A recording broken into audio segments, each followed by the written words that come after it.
Over 75,000 on hand for Ohio State's spring game, including Findlay quarterback Ryan Montgomery supporting his older brother Luke, the freshman offensive lineman who had several fans wearing their Luke t-shirts. Then Mark Nave, the future Buckeye lineman out of Central Catholic, also there taking it in.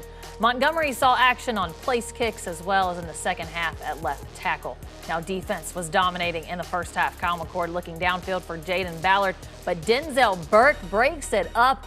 Defense scored by forcing punts, 3 and outs, and takeaways. The gray team quickly built a 20-point lead in the first half. Offense gets in gear in the second quarter. Chip Traynham continuing to show flashes at running back, breaks off for a 65-yard touchdown run.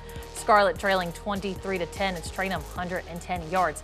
Special moment in that third quarter. Two-time Heisman Trophy winner Archie Griffin checks into the game, and wouldn't you know it, the Buckeye legend still finding that end zone. That would bring the offense within 34-17. Fourth quarter, the highlight of the day through the air, McCord to Carnell Tate, the early enrollee with a touchdown catch. McCord 18 of 34 for 184 yards. But the defense, that gray team wins 40-31. And as Mark Kuntz reports, the spring game is always more about the future than the present.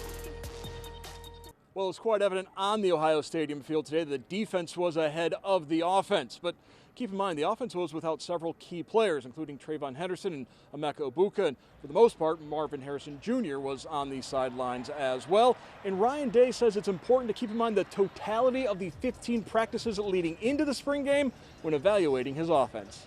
You saw there was some sparks. I thought the throw to Carnell was an excellent one, but other stuff that he wants to look to improve on.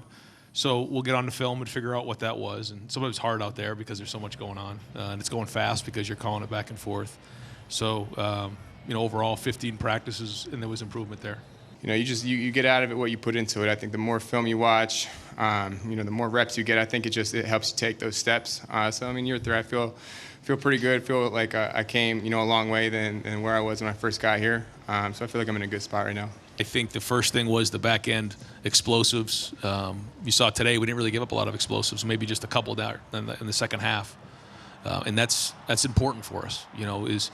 We expect to score a lot of points on offense, and if we can avoid explosive plays, then that's a recipe for winning, which that was the idea in 2019, and we need to continue to do that. So as we come out of the spring, we'll evaluate it. We'll go through each position, but there's reason for optimism for sure. Good to see the defense make some plays, and that was good, but we need more consistency there. And while the offensive line has been consistently inconsistent, it's the opposite story in the defensive backfield, as what we saw today is what Ryan Day's been seeing throughout spring practice. Everything's faster. They're moving faster. They're seeing it. Being year 2 in the system, adding Davis in there, you're starting to see the secondary move faster, make more plays, be more decisive. To be honest, man, I feel a lot different out there. Health-wise, mentally-wise, the game is a lot more easier for me, slower. I'm allowed to pick up things quicker, and it's probably the most fun I had in a while. The plans for a quarterback showdown were knocked off course this week when Devin Brown suffered a finger injury on his throwing hand. So Kyle McCord got the bulk of the reps with the #1 offense, and Brown had to watch from the sidelines. Yeah, it's definitely hard knowing I could have been playing out there, but we were working for it all spring. But at the end of the day, I was just happy to be able to cheer on my guys and do what I could. Devin's definitely making me better, and I think vice versa as well.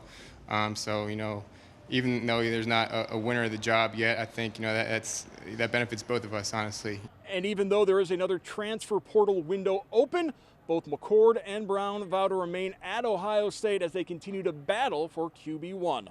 In Columbus, Mark Kuntz, BCSN.